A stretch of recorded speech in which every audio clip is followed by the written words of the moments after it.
អស់គ្នាដែលជាសិស្សានុសិស្សថ្នាក់ទី6ទាំងអស់គ្នាថ្ងៃនេះគ្រូមានលំហាត់មួយដែលជាលំហាត់នៅក្នុងមេរៀនទី6និយាយពីបរិមាត្រហើយនៅក្នុងចំណុចទី3គឺបរិមាត្រនៃរង្វង់ចឹងលោកគ្រូមានលំហាត់ដែលដកស្រង់ចេញពីសៀវភៅពុំទំព័រទី32មួយដែលមកបកស្រាយឲ្យគ្រូបងទាំងអស់គ្នាដើម្បីបានយល់ដឹងទាំងអស់គ្នាហើយចំពោះលំហាត់នេះគឺគេឲ្យយើងកែបរិមាត្ររង្វង់ហើយគេឲ្យរូបរង្វង់មួយប៉ុន្តែនៅក្នុងនេះគេនឹងប្រាប់ការទៀតដែលការមួយគឺមានប្រវែង5ម៉ែត្រឥឡូវយើងគូកាត់ទាំងអស់គ្នាចឹងការគឺជាបន្ទាត់មួយដែលគូចេញពីធ្នូនៃរង្វង់មកភ្ជាប់ជាមួយនឹងផ្ចិតនៃរង្វង់នេះគឺជាការហើយចំណុចផ្ចិតនៃរង្វង់នេះគឺជាចំណុចកណ្ដាលនៃរង្វង់គូនឹងតាមដោយអក្សរមួយបញ្ចុះហើយចំពោះជាទូទៅកម្មនៃរង្វង់គឺគេតាមអក្សរ O ឬមួយក៏អក្សរ F ដែលបើសិនជានិយាយទៅតាមភាសាបារាំងគឺគេតាមដោយអក្សរ F ហើយគេឲ្យកម្មរបស់យើងស្មើជាមួយនឹង5ម៉ែត្រទៅចុះបន្តមកទៀតយើងមើលវិធានលំហាត់ដែលយើងឡើងវិញគេថាកណនីបរិមាត្រនៃរង្វង់យើងបកទៅមេរៀនរបស់យើងថាបរិមាត្រនៃរង្វង់គឺយើងបានបកស្រាយទៅលើមេរៀនយើងនឹងមានរូបមន្តចំនួន2ចឹងលោកគ្រូសរសេរខាងនេះរូបមន្តទី1គឺបរិមាត្រស្មើជាមួយនឹង D ថៃ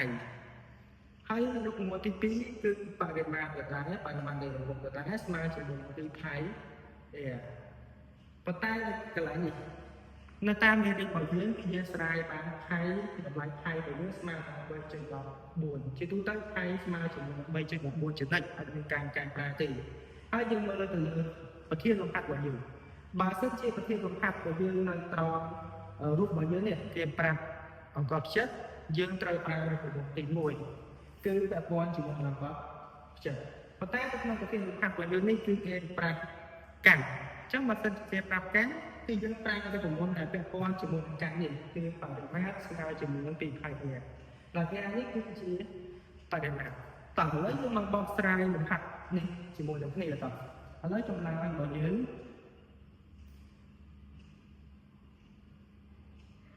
ឥឡូវគេរកគេទី1របស់យើងគឺគេរកបរិមាត្រឬមួយក៏គេនិយាយបរិមាត្រគឺវិញមកគេនិយាយ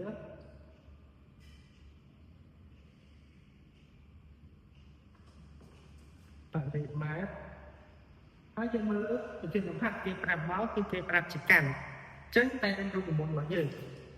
រូបមន្តរបស់យើងគឺយើងយករូបមន្តដែលពាក់ព័ន្ធជាមួយនឹងកាសនៃរង្វង់មកប្រើរបស់គ្នាអញ្ចឹងតែរូបមន្តបរិមាត្រអក្សរ P របស់យើងបរិមាត្រដែលអក្សរ P ស្មើជាមួយនឹង2 ផៃប៉ុន្តែតាមលំហាត់គេប្រាប់ទៅខ្លះគឺគេប្រាប់គេថារបស់យើងស្មើនឹងណាហើយរបស់យើងស្មើណាគឺទៅផៃគឺយើងត្រូវតែចាំចំណុចកណនីផៃនេះគឺយើងប្រើរហូតដល់យើងរៀនដល់សកលគឺយើងនៅតែប្រើផៃស្មើនឹង 3.14 ដែរចឹងដល់មកប្រាប់របស់យើងគេឲ្យទៅមកចឹងដល់ស្មើជាមួយនឹងទេតែនេះគឺជាកម្មនៃរង្វង់ចឹងគេប្រាប់មកគឺ5ម៉ែត្រហើយផៃដែលយើងស្មើនឹង 3.14 នៅពេលដែលធ្វើលំហាត់វាត្រូវតែបន្តិចផៃស្មើនឹង 3.14 នេះឲ្យចាំកាលណាដែលយើងអត់ចាំប្រធានលំហាត់គឺគេអត់ប្រាប់ទេតែពេលដែលយើងធ្វើលំហាត់យើងអត់ដឹងផៃគឺយើងធ្វើលំហាត់មួយនេះអត់ចេញទេចឹងនៅពេលដែលយើងដឹងបំណាប់ហើយគឺយើងយកបំណាប់ដែលយើងដឹងយកមកចំនួនទៅក្នុងរូបមន្តរបស់យើងវិញចឹងយើងបានកន្លែងនេះគឺបានទៅដែរចឹងយើងបានបរិមាត្ររបស់គេស្មើជាមួយនឹង2នេះតម្លៃទេយើងຕົកមានអត់ដែរគុណជាមួយនឹងខែរបស់យើងគឺស្មើជាមួយនឹង 3.14 អញ្ចឹងគុណជាមួយនឹង 3.14 គុណជាមួយនឹងកម្មរបស់យើងកម្មរបស់យើងគឺស្មើជាមួយនឹង5ម៉ែត្រអញ្ចឹងយើងចំនួនមួយមកគឺ5ម៉ែត្របងប្អូនត្រូវរៀនតាក់ຂະຫນາດនៅវិញមកហើយកុំឲ្យនៅពេលដែលយើងតបຂະຫນាត់ធំជាយើងច្រឡំຂະຫນາត់អញ្ចឹងយើងមើលគុណនៃនេះយើងស្មើនឹងបាទឥឡូវគឺមក5ម៉ែត្រវិធីសាស្ត្រគុណនៅយើងមើល2គុណជាមួយនឹង5ស្មើ10ហើយយើងរក10ហ្នឹងមកគុណជាមួយនឹង 3.14 មកគឺយើងរកកពីបន្ទប់មកគឺយើងបាន 31.4 ហើយយើងទឹកឆ្នាំរបស់យើងគឺម៉ែបើសិនជាឆ្នាំម៉ែគឺយើងទុកមកម៉ែតាមទៅដែរហើយទៅវាគឺបានយ៉ាងម៉េចចឹងដូចនេះបរិមាណរបស់យើងស្មើជាមួយនឹង39.4ម៉ែចុះឧបករណ៍របស់គ្នាទៅវិញកុំភ្លេចមើលប្រមូលនេះតែពាក់ព័ន្ធជាមួយនឹងបរិមាណនេះឲ្យចាំកាលណាដែលយើងអត់ចាំទៅប្រមូលនោះទេយើងអត់អាចដោះស្រាយលំហាត់មួយនេះបានទេហើយមួយទៀតគឺតម្លៃផាយរបស់យើងស្មើនឹង 3.14 លោកគ្រូសូមបញ្ជាក់ឡើងវិញចឹងគឺបោកទៅវិញថានឹងប្រមូលបរិមាណនៃវត្ថុរបស់យើងគឺយើងមានចំនួន2ការដែលគេប្រើប្រាស់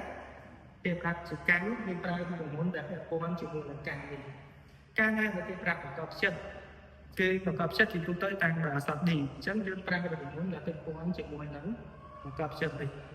ញ្ចឹងលោកគ្រូមានមិនហាត់ប៉ុណ្ណឹងមកបកស្រាយជូនបងប្អូនទាំងអស់គ្នាសង្ឃឹមថាបងប្អូនទាំងអស់គ្នាយកចិត្តទុកដាក់